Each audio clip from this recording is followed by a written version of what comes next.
Good afternoon, everyone. Welcome to the October meeting of the Residents Council. The first thing I want to do today is have the Residents Council vote on an amendment to our bylaws that changes the way we elect the president and the other officers of the council.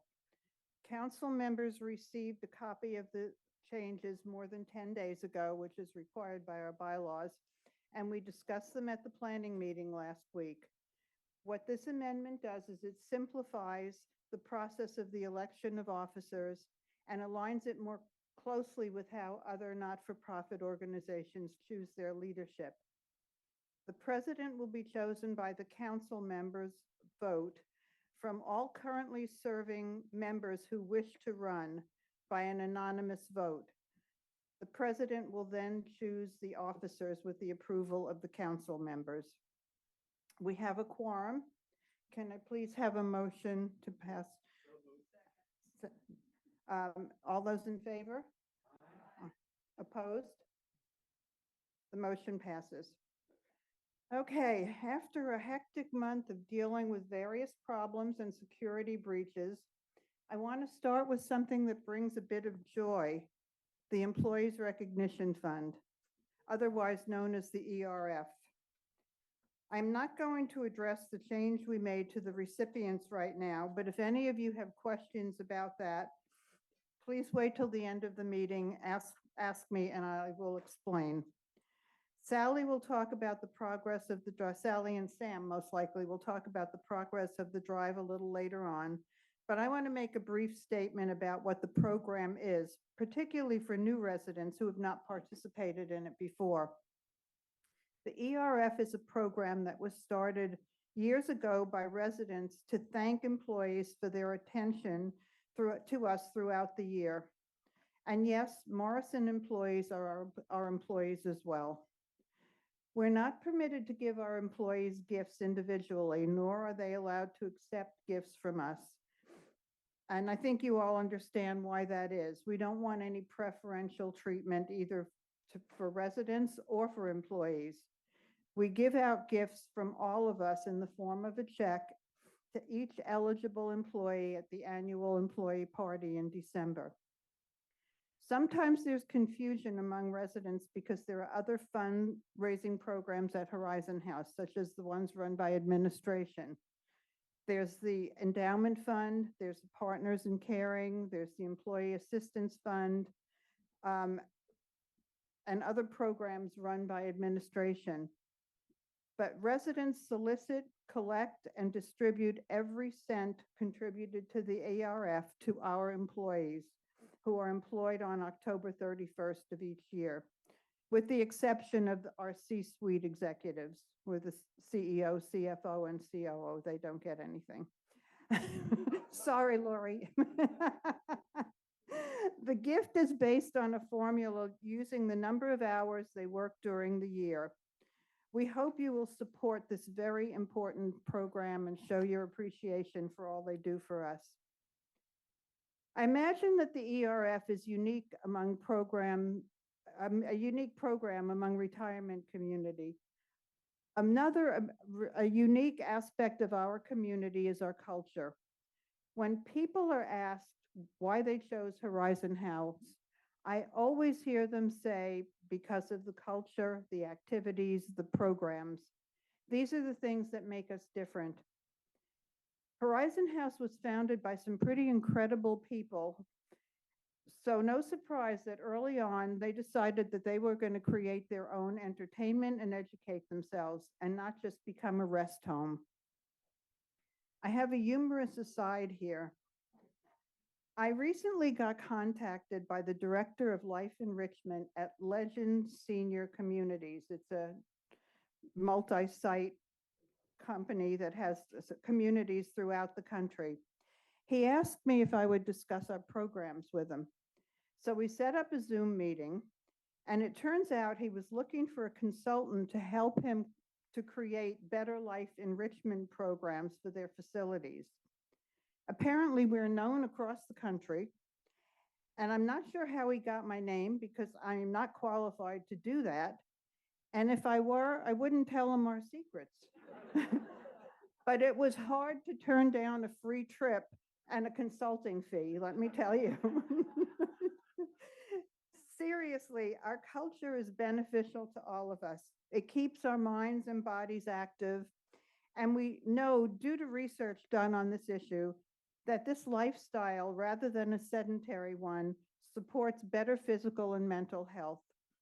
In 2018, Horizon House partnered with the University of Washington to do a research project on the issue of resident engagement. 70% of the residents reported more vitality and interest after moving into Horizon House due to being engaged in committees and other functions. If we're going to keep this culture going and ourselves healthy, we need participation, not just passive, but active. We know that not all committees will survive forever, for example. Times change, needs change, interests change. So if one committee decides they don't want to do it anymore, it's not the end of the world. But we do want your ideas for new programs, your energy, and your help to keep these programs going. If none of the many committees interest you, start your own. That's easy. Ned will be talking more about how you can get involved. And a big thanks to all of you in here who dedicate a lot of your time and effort to keep us going. What I'm going to say next is going to sound contradictory. I've heard through the grapevine that some committees are worried about poor attendance at their programs. I don't think it's lack of interest in your programs, but if you notice, we've had a lot going on lately. Sometimes we have 3 and 4 programs happening in one day. That's a lot for people to go to. So they're going to be selective and they're not going to go to every program. You're all doing such wonderful work, and I know you want to get your ideas out to everyone. But maybe it would be better to coordinate with each other, find out what else is happening on the day you want to do your program, and maybe present one less program a year for your committee. And on a cumulative basis, it would make a difference, and it would be a little bit easier for your committee members. So think about those things. And also check with Risa, to find out, I want to do this, I want to do it on this day. Is it possible? Does it make sense? And for all of you who read the alert announcements, our missing operations manual has reappeared. It was in the wrong place, so I don't know if it was ever taken or somebody looked at it and put it in the wrong place. But Diane Tinker and Marion Mura found it and told me about it yesterday, so I was very happy about that. Okay, I'm about done now, but after I finished my notes, I looked at them and I thought, wow, this sounds like the big shakedown here. I'm asking you to give your money, I'm asking you to give your life, but guess what? We need you. So ante up. And now for Lori, who's taking Erica's place, because Erica's at a conference today. Thank you.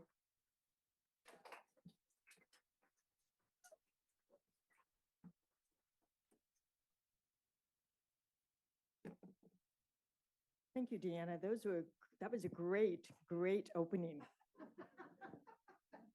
That was well done. Good afternoon.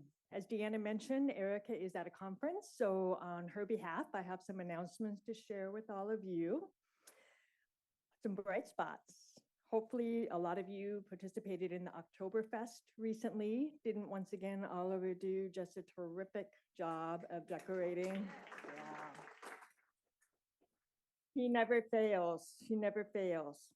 Did any of you, as another bright spot, have a chance to go to Freeway Park to participate in the Lantern Festival?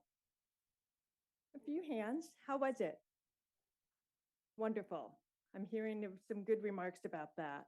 And the weather, I think, held up for that event too. So that's wonderful. And hopefully some fall colors to debut. On West Tower updates, we are continuing to have lunch and learn sessions with prospective West Tower residents. They are going well. Hopefully some of those are your friends and former colleagues. And our first pre-sale milestone is 120 priority deposits by January 31st. As of the end of September, we are already at 90. Yes, so the great news is there's a lot of interest in the West Tower and residents joining the community. And Deanna, if we could just replay all the great things you just said, seriously, for prospective West Tower residents, because those are the kinds of residents we want joining the community, not just for the West Tower, but throughout our campus. Residents who align with this culture, who have a passion about certain types of programming or interest to bring that energy. So I think that's great. So we are ahead of schedule for where we expected to be, and it is anticipated we will meet that milestone target for priority deposits. Great shakeout is coming. I'm sure some of you have been hearing this is a statewide event for emergency preparedness with earthquake disaster drill. Staff will be participating in that this Thursday. You will be hearing some over the loudspeaker announcements at 10:19. Please be assured at 10:19 is a drill. Hopefully there won't be a real deal happening at the same time, but you will be hearing some announcements over the loudspeaker as staff. This is a staff only drill this Thursday, but it is a great opportunity for all of you to be thinking about what will you do? Are you prepared when the earthquake comes, as they say will come to this region and did recently? And I want to remind all of you, in case you don't realize it, especially for newer members, and I actually had a refresher on this myself, in the telephone directory, July 2023 directory, starting on page, I'm not ducking because of an earthquake, but that is what you should do. Starting on page 45 in your directory through page 48, some great information on emergency preparedness, what to do in the event of fires, earthquake. There's some great information in here about what types of supplies you should consider having on hand in the event of a natural disaster. So I encourage all of you, when you get back to your apartments, take a look at this great information and do some inventory and preparation and make sure you're prepared. Given the size community we have, given that we have far less staff compared to the number of residents, there's only so much we're going to be able to do to help support all of you. Our first priority will be to those residents in assisted living. So as prepared as you can be, the better.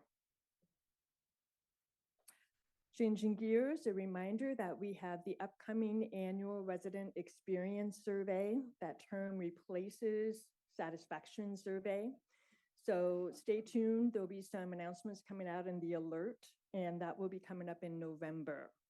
Beth, is that going to be primarily electronic?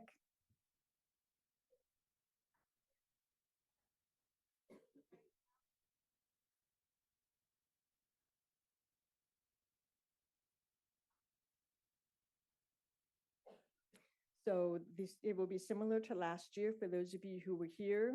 Those of you with email addresses will receive the survey via your email. Those without an email address on file will receive a paper copy in your cubby. And we look forward to hearing your feedback. It's important to us so that we know what we're doing well and where we have opportunities. COVID. Good news. We are seeing the total case count come down.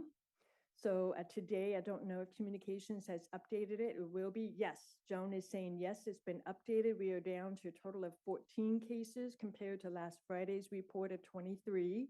So we are seeing the numbers come down with the outbreak. We still have 11 residents in assisted living, and we are down to 3 residents recovering in independent living. And so it is coming down. Cases are on the rise everywhere. And so it's not just here at Horizon House. So I do want to just remind everyone that if you are feeling any symptoms, even if you have taken a test and you're negative, please isolate, because oftentimes we are seeing, for those who are COVID positive, not all of these situations are, but for those who are positive for COVID, it's not showing up often on the home testing kits until 3 to 4 days into active symptoms. So there's also a real increase in non-COVID upper respiratory infections right now across the region, across the nation. It's that time of year. So please mask up. It is not a mandate. Masking is strongly encouraged. I've had some questions about singing. Same thing. It is not a mask mandate, strongly encouraged. We do know science has shown that there is a lot more aerosol spray with singing, but again, we're not requiring it. Last vaccine event is going to be coming up. You'll see in the alert notice, but to give you all a heads up, November 8th will be our next vaccine event. We were looking at an earlier date. However, there are still shipment challenges getting the COVID boosters in. As some of you have mentioned, you're still waiting to get appointments with Kaiser. So we are expected to have Easterns back on November 8th from 9 a.m. to 4 p.m. right here in the forum. The consent forms, as it turns out, is the same one we used last time. We were told originally it would need to be a different form. It's the same form. So those forms will be available starting this Friday in the mail room. The black box will be in the mail room. I want to emphasize consent forms are due by October 31st. October 31st. We will not accept any consent forms that come in after October 31st. Eastern's Pharmacy needs time to run all the insurance because again, everything's moved to private insurance.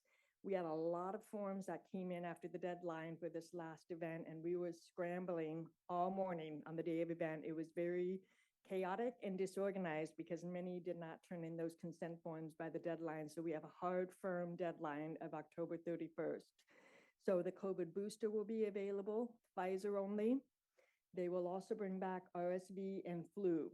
On the consent forms, you'll need to make sure you clearly indicate which of the 3 vaccines you want. So Easterns is prepared to bring the right quantity of everything. And please make sure you put all relevant insurance information in the correct fields, okay? A reminder, unfortunately, Kaiser and TRICARE will not cover the event on site here. So you will need to seek vaccines you still need outside, okay? And last, fireside chat will be coming up on October 27th at 10 a.m. Any final questions? Nancy?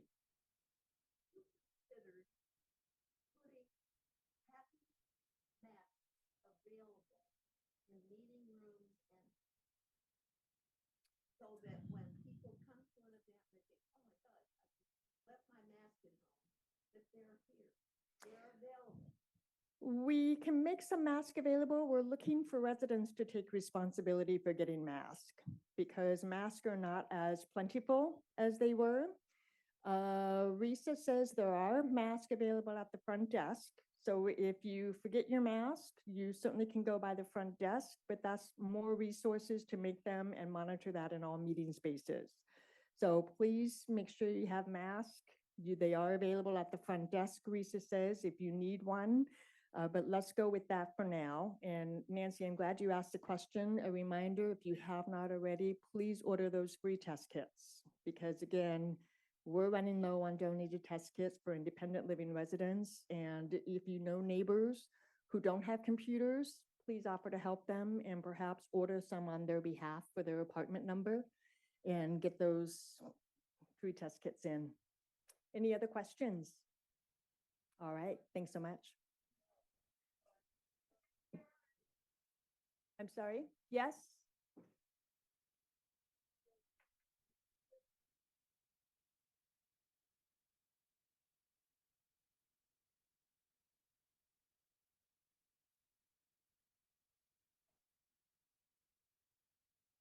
So Eastern's Pharmacy will be here on November 8th with the vaccines.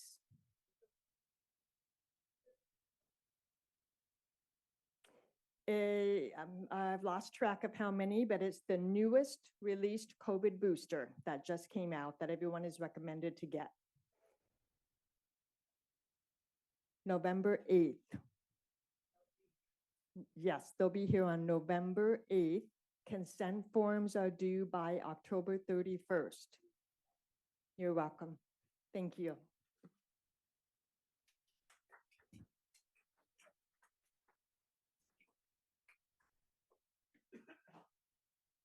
Next up is Ned Lange.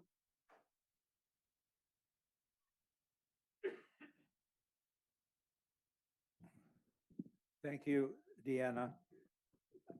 I am blessed with the opportunity to follow up on the culture remarks by Deanna. I'm here to tell you what you have to do and how you have to do it and when you have to do it. This year, for the first time, our sign up and re-up timing is at the end of the year, not at the first of the year, because we switched from a fiscal year to a calendar year, making them the same. So coming up soon, in fact, before our next council meeting, you will find in your cubby a new program book, one per cubby, and sign up sheets, one for each resident in the cubby. This is what you must use to sign up and get involved in committees at this time. And this is the best time. This is what really helps us get started the next year with a running start. On each sheet, one per resident, you indicate what activities you would like to participate in and are interested in. Those are all assembled and then distributed to the leaders of the, or facilitators of the activity.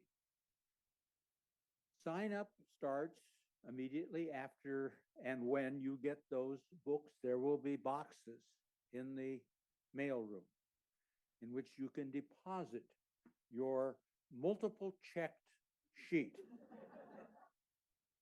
one per resident. On October 16th, in this lovely facility, we will have a sign-up fair. I mean, excuse me, November 16th. Yeah, this is the 17th already. Excuse me, November 16th. It's a Thursday afternoon, 2 to 4. There will be an opportunity for you to talk to the facilitators and leaders. They will be here if you have further questions. They will answer them for you. And you can then sign up your sheet if you haven't, or if you have, sign up another one and we'll take care of the duplicates. We'll take care of the duplicates if you want to add what you failed to sign up the first time.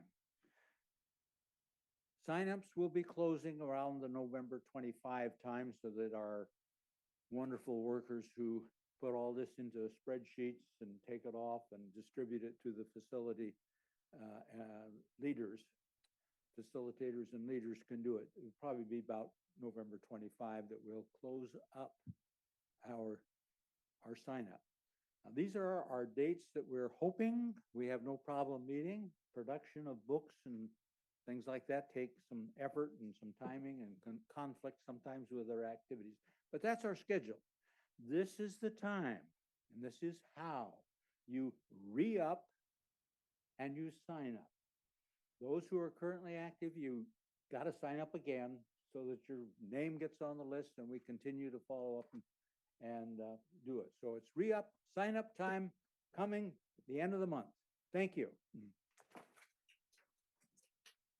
Next, I'd like to introduce Sally Renn, who's going to tell you more about the Employee Recognition Fund.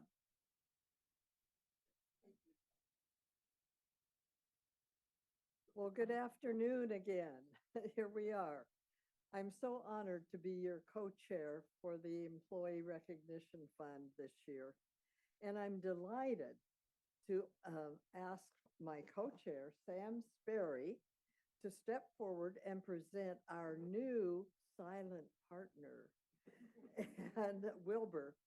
And so to you, many notice Wilbur is a year older, and change has affected Wilbur too, as he now wears glasses, and we are grateful again for his cheerleading this year.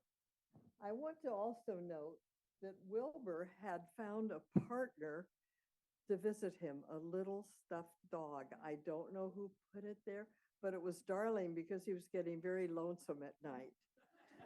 Sally, Wilbur asked me to especially express his thanks. Now, you may want to know how our silent partner can communicate that, and I'm not going to tell you. But if Wilbur is our silent partner, which he is, he's very observant. And he reminded Sally and I the other day that many of the employees who will benefit from the Employee Recognition Fund gift program are people who work at night and we never see them, like the fellow the other night who was washing the carpet. So I'll pass that along to everybody. Thank you, Sam. Would you raise Wilbur up so all may see? Okay, thank you, thank you. He only likes to be handled so much. And he's heavy, so thank you, Sam. Here's our beautiful Wilbur.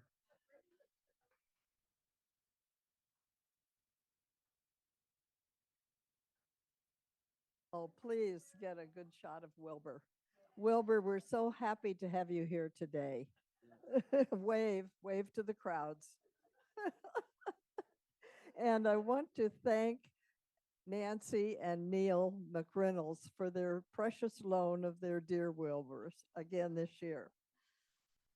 We're now in full swing of our fundraising event with under 4 days, I think 28 days to complete our fund for this year. It ends on November 15th. Any funds received after that time will go into the fund for next year and give that a head start. So please, November 15th, and we know where to put them. You put them in the little employee recognition slot in the mailroom. And if you go to the mailroom and you walk straight ahead till you hit the door, you know if you've gone far enough. On your left is the copying machine. On the right is our slot for the safe that keeps everything safe. Any funds, please remember, all that you give, as Deanna said, 100% of all of that money goes to our employees, all employees.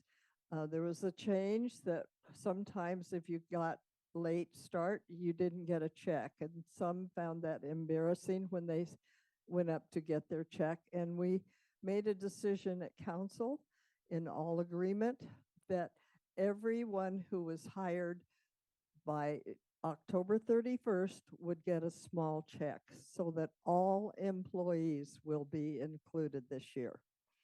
There are approximately, and please remember that this is the way all of us have to say thank you for all of our employees for all of their time, talents, cheerful support during the year for us. We're approximately 240 serving us. And like Sam said and Wilbur said, some of them are at night, and so we don't get to say hello, know who they are, and they work at different spaces in the building where we don't go down through all the guts of the building and hunt for them that I'm aware of. So your gift to the employee is so appreciated, and we noted that last year by the holiday tree, where the tree was entirely filled with thank yous of appreciation. So it just makes their holiday special. Sam and I want to thank our fellow residents again for your support, your generous support. And remember, no gift is too small or too large. And this year, our goal this year is to have 100% participation. And remember, anything is perfect. And you, Sam and I wish to thank you, our fellow residents, for your generous support that you've already given and those who will be giving. And checks should be made out to the Residents Council of Horizon House and placed in the employee recognition slot. And there are also green arrows in the mailroom as you walk in to guide you towards the slot. So we hope this green gets your mind thinking about check writing. Thank you again and again for your amazing generosity. I would like now to welcome to the podium Madge Hislop.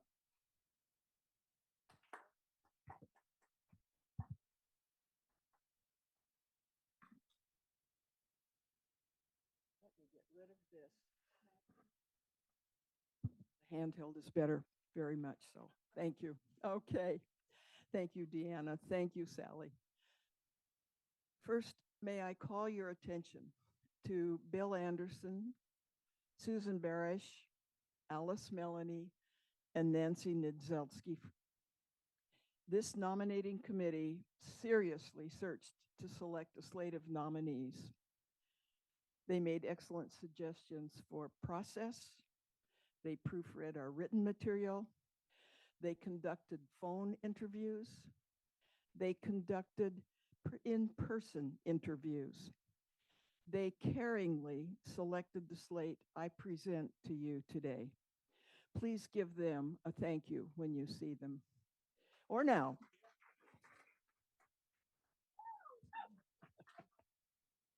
Our process began in June when nominations were requested from residents. This process opens the choice of residence council members to all residents. Each nominee was contacted to see if they were willing to run for office. Interviews of those who said they would were begun. The process ended with our selection. These residents, if elected today, will serve terms of office during the 2024, 25, and 26 years. I am pleased to present the following residents as a slate of members for Residence Council: Ronnie Budge, Bill Jones, John Longris, Jocelyn Miller, David Perrin. Thank you. Deanna, the floor is yours to get this taken care of.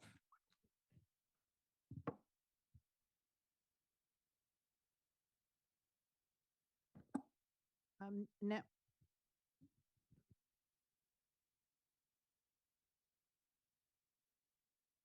No.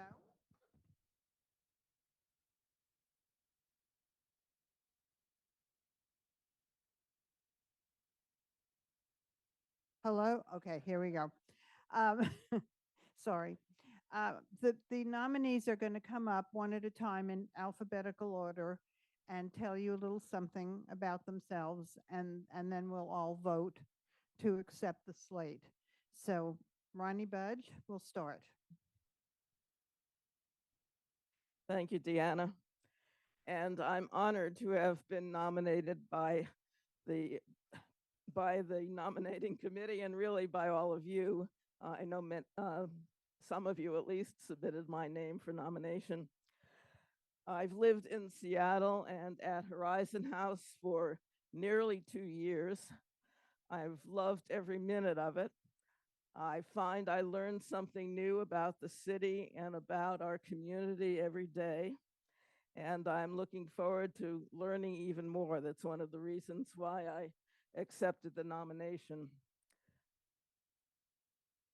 I think it's going to be a particularly interesting time to serve on the council because we have a new CEO and we're planning the new West Tower.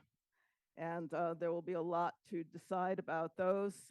I'm not sure how much the Residence Council will have to do with that, but I'm hoping that we might help to ease the transition, particularly as regards the new West Tower. I know that we all have concerns about it and how we make that work in our community. I understand the role of the council members is primarily to support all of the residents, particularly through the many and varied committees that Deanna and Ned already spoke about today. I think that the skill that I bring to that role is the skill of listening very carefully, trying to understand the issues, trying to understand people's needs, and then not making decisions, not making recommendations until I do fully understand and have listened. I thank you very much.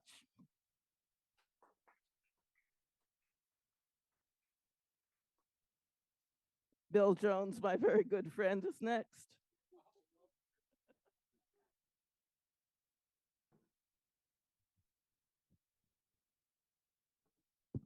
I'm not as feeble as I look, but I think the best way for me to introduce myself to you is to let you know a couple things that I think I could bring to the council.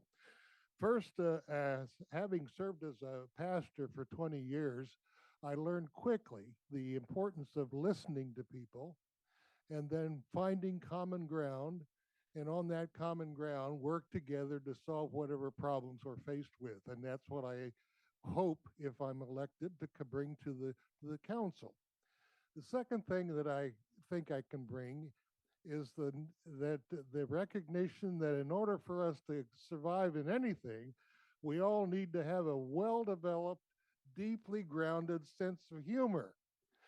Because you know how we are. We humans tend to think that we're on the peak of the evolutionary triangle, but the reality is we probably fall off more than we stay up there. So we need somebody who can help us see the humor in it. And that's why I've always appreciated people like George Carlin and Robin Williams when they were alive, and Monty Python, because they had a way of lifting mirrors up to us so we could see ourselves and realize how really ridiculous we are at times, and laugh about it. So I hope that I can bring that to the council. Although I did hear of another way of coping with our frailties, and that is to learn the banjo, but I haven't pursued that quite yet. But the other thing I bring is a deep, deep love for Horizon House. When Patty and I were looking for a place where we could live out our last years, we investigated places all over Seattle and down in Arizona and some other places. And when we walked through the door of Horizon House, we looked at each other and we said, my God, this place feels like home. And it became home to us. And we enjoyed it as long as we could together. And then she died in 2020. And since then, it's been a little lonely, but all of you have become my family. And I want to help serve you as a member of that family. So that's what I intend. That's what I intend to do. And I hope that I can continue to live for 3 more years. And in that time, just be able to help continue to keep our culture alive and to help evolve it into the future. So it serves not only us, but the people that are going to be coming in the West Tower and anybody else who walks through our front door.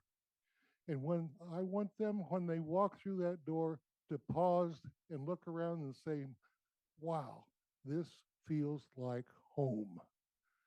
And I will do what I can to help that happen. Thank you.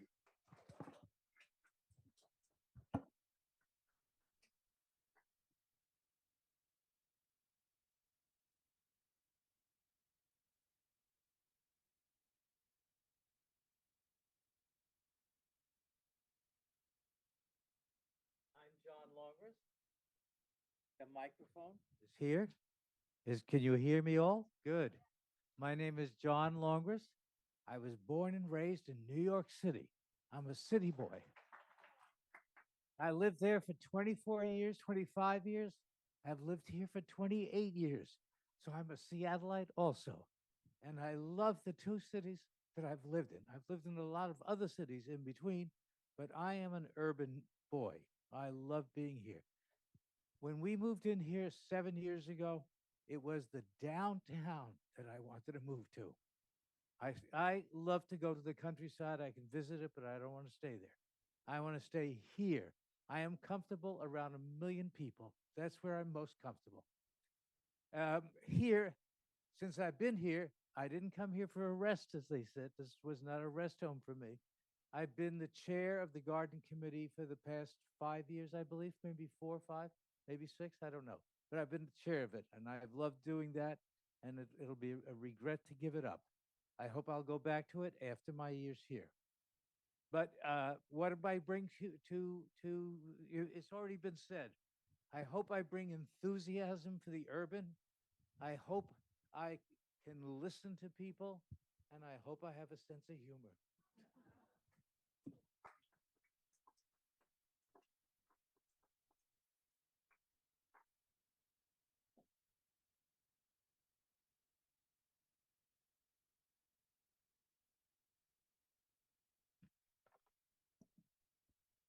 Can you hear me?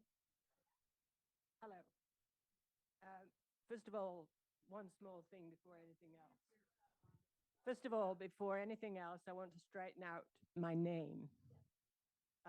My given name is Jocelyn, but everyone here, and myself included, I prefer to be called Josie. And that's what's written on my badge. I am greatly honored to have been nominated for the Residents' Council, and I look forward, if elected, to serving this vibrant and active community that we have here at Horizon House.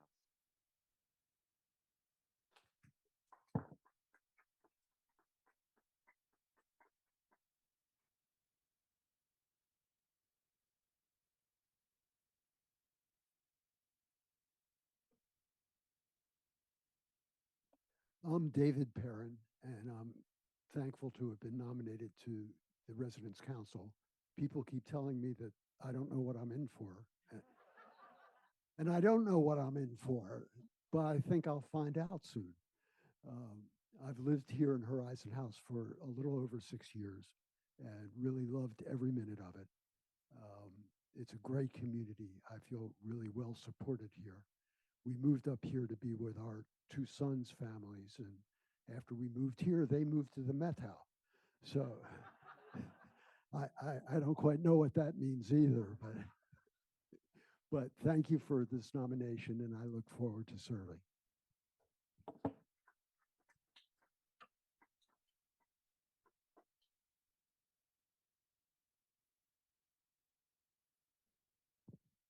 Thank you all. Are there any nominations from the floor? None? Okay, can I have a motion to accept the slate? All those in favor of accepting these 5 new people to our council? Aye. Opposed? You're in.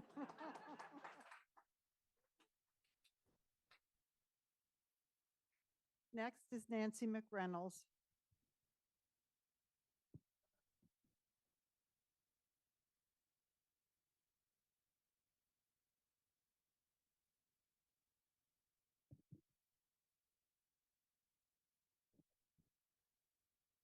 The minutes to our September regular meeting have been published and distributed. If there are no additional changes, then they will stand as approved.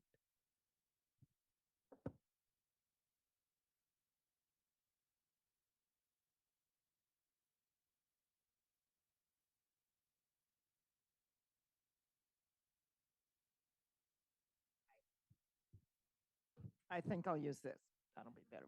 Anyway, it's exciting to hear these new people that are going to be coming on board. That's really wonderful. The treasurer is involved in trying to gather all the things that go on in financially wise. And just there are 50 committees that we have. And I just asked the head of Monday Market how many volunteer in Monday Market, and her number was 50. So you figure it out. You need to be on more than one committee. There's no question about it.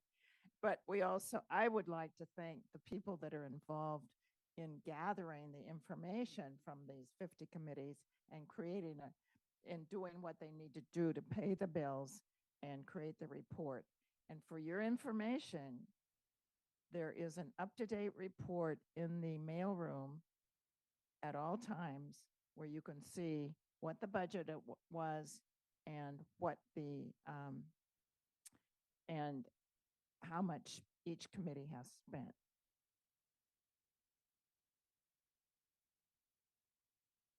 So I want to thank some of those people that make that happen. And the first one is Cami Elbow, and then David Shoup and Lila Doyle. Those three people spend a lot of time making this all come together. The next big thing that's going on is, as we're getting new committees, we're also needing to work on the budget for next year. And that's where all of you who are committee chairs or not facilitators. Anyway, we use different terms, but you know what I mean. Head of a committee are making your budgets. If I think you've all gotten the information you needed as to what your budget last year was, how much you've spent and how you've spent it, and then for you to figure out what you need for this year. Now, we're in a quandary. On one hand, we want to be supportive and encouraging of programs. On the other hand, we have the reality that our source of funds will experience some difficulties as the number of residents goes down, as they're going to be forced to move and working out new facilities. Those make our income source not questionable, but we don't feel secure as we would normally feel. So we're really wanting people not to raise their budgets if they can possibly work around that. So that's kind of where the board is coming from. So that is, and I also want to say, if any of you chairs want any help from me, I am more than happy to do that. So on that note, I will pass the baton to our fabulous Jennifer Stucker.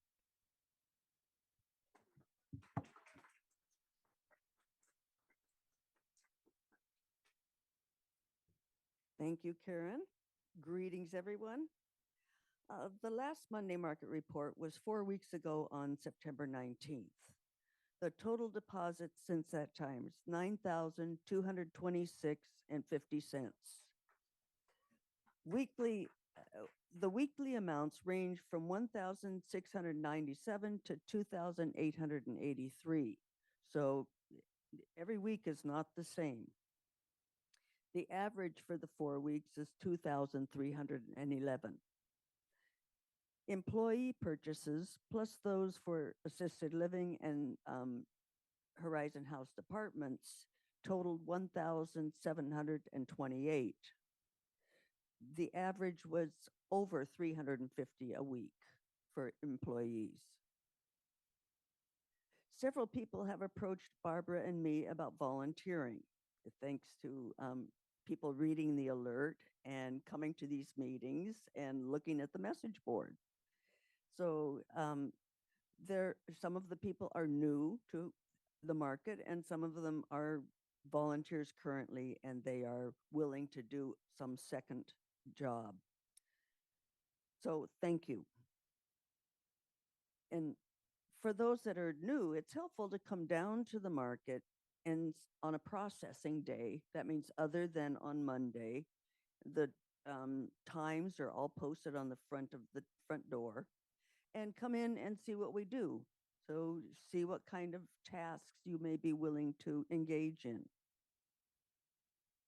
So as always, we want to acknowledge the volunteers that we have. So all of you that contribute to the operation of the market in one way or another, would you please stand up?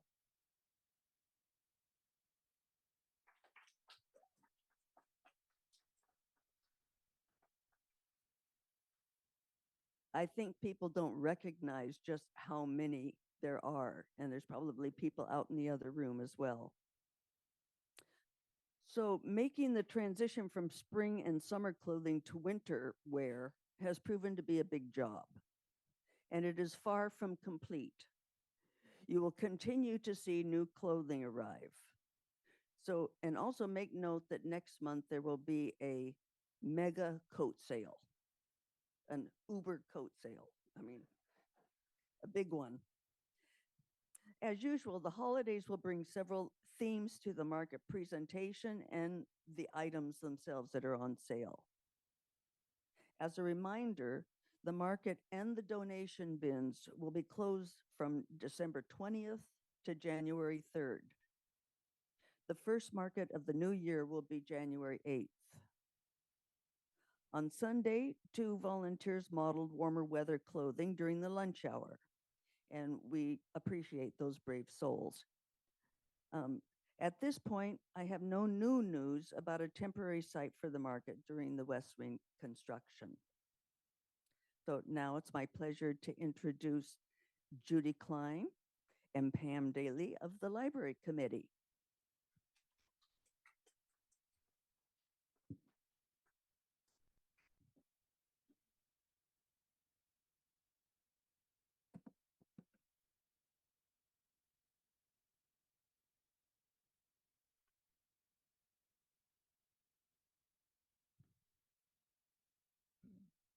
See, if I can get this.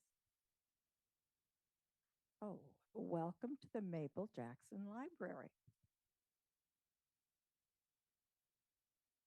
There are over 60 members on the library committee with about 28 subcommittees. Members do absolutely everything for the library. This includes selecting, buying, cataloging, processing, shelving, and withdrawing books, taking care of newspapers and paperbacks, the magazine and book donations, as well as numerous other tasks. Directions for signing out books are on the desk underneath the glass. Since the library operates on the honor system, following these simple instructions is the way we keep track of books. Blue bookmark reminders, when I think you can see the little blue bar, the little blue bookmark reminder are provided for your use, making it easy when you're returning a book to find where you signed it out and where you should sign it back in. And since the beginning of this year, 2,375 books have been signed out. All right. We ask that these books be returned within 4 weeks. After noting the return date in the binder, just place your book or items right on the return shelf. If looking for a specific book, either check the card catalog or HH Connect to find out if we have the book in our collection. If you find out we do, check the bookshelf. If it's not there, just put your name down on the reserve clipboard, your name, the book number, and it gives you the instructions for what to do. And then someone will call you after the book has been returned to the library. Now, underneath the reserve clipboard is a bookmobile return. Okay. The bookmobile return, the bookmobile was just out here. It's gone right now, but it was out here. If we don't have a book in the library, I suggest you call the Seattle Public Library and ask them to bring it on their monthly visit. We also have, as you can see, the donation drawer for books and magazines, and we request that people limit their donations to 10 books at a time. If you have more books, just contact either of us, and we're happy to kind of walk you through what to do. And I do want to say, magazines are not subscribed to by us at all. We may have no subscriptions. All the magazines you see are resident donations, so thank you all very much. And we get so many, the New Yorkers, and so many of the same magazines, but we also get some very interesting ones too. All right. Once a month, books are added to the collection and put on the new bookshelf. And we purchased 174 new books this year, which is about 17 a month. And often after about 1 week, the new bookshelf is almost entirely empty. Now, Judy is going to take you on a tour of the library.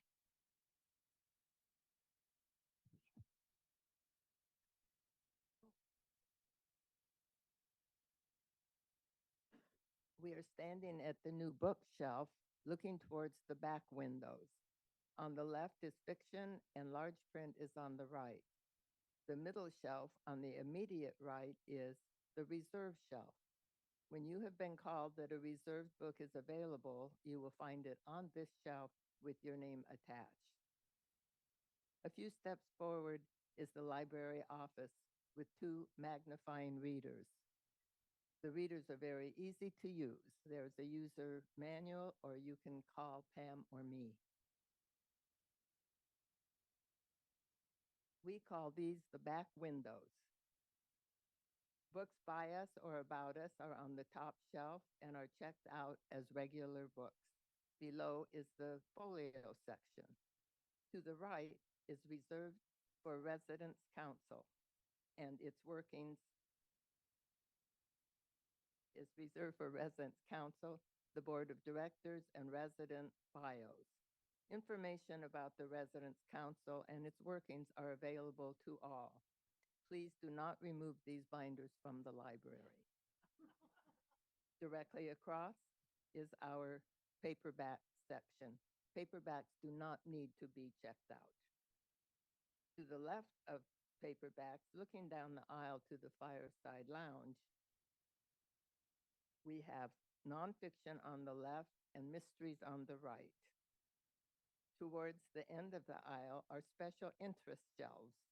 Each shelf is labeled, and you will find books having to do with the environment, secular humanism, and others. At the far end is the Lee Soper Northwest Collection. Directly across is the card catalog. Cards are filed by both author and title. You can also access the catalog from your apartment on HH Connect. On the homepage is a quick link to the Mabel Jackson Library. This page will pop up. The blue buttons will take you to a list of new books for the current month, a list of books by us and about us, and videos from the Writer Read series. Most questions you may have will be answered by clicking on each topic. This includes ordering books from the Seattle Public Library's Bookmobile. Thank you, and back to Pam. Okay. As mentioned earlier, our library operates on the honor system. Unfortunately, a number of books are missing, and I'd like to call your attention particularly to these 2, which have been on reserve for quite some time. If anybody should find them, please return them to the library so they can be shared by others. All right. If you're interested in joining the library committee, we'd love to have you. And just congratulations to all the new members of the council, and 3 of whom are on the library committee, I have to say. Okay. Would any library committee members in the audience please stand up?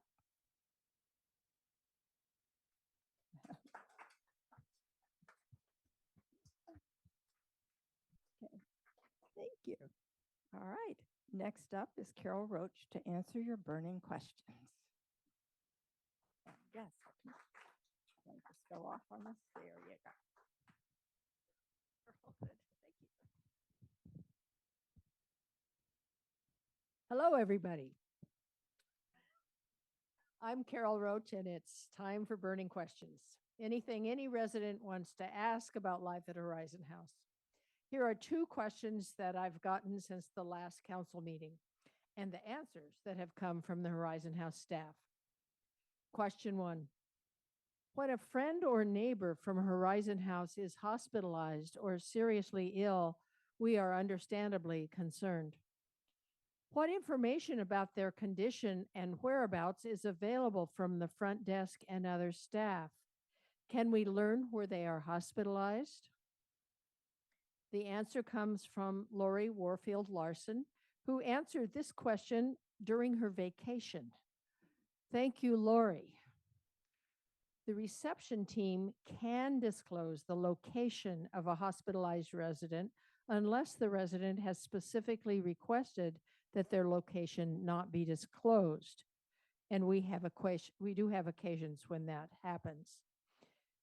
Sometimes the front desk is not aware that a resident is hospitalized, probably because the resident was not able to check out or arrange to let the desk know. For privacy, however, staff are never permitted to disclose anything about a sick or hospitalized resident's condition. So it's important that we realize that we shouldn't be pressuring staff to give information that they are not allowed to give us. Here's the second question and last question for today. This is about the parking garage. A resident who self-parks in the West Wing garage asks this question. There are several blind curves in the West Wing garage which allow drivers going opposite directions to be unaware of each other's presence. It's dark down there too. On occasion, there have been some near collisions. We noticed that the garage staff and some residents honk at those tight blind corners to alert any drivers coming from the opposite direction. But some residents don't honk. Should we ask all drivers, staff, and residents to honk? Should there be signs at the corners to request a warning beep of a horn? And the answer comes from Michael Andres, garage supervisor. Michael says that he and the garage staff are also concerned about those blind corners and have installed mirrors and better lighting on every turn to minimize the chance of serious collision. He also acknowledges that, yes, there have been some close calls, and we all are concerned about that. Michael says that all garage staff honk at those corners and instructs residents to sign up, that when residents sign up to park in that garage, they are instructed also to sign up, to honk on all of those tight corners. But there's been some slippage in compliance over time. He says that there have been that it's time to install signs reminding all drivers to honk at those corners and expect those signs soon. Now it's your turn. If you have a question about anything related to Horizon House Life, send me, Carol Roach, an email in the next 2 weeks. Because of the community sing-along with string-alongs right here after this meeting, I won't be at the fireplace today, but your email will be welcome. And now back to Deanna.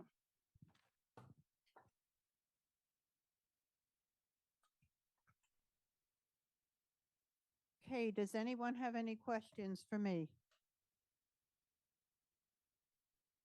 Wore you out, huh?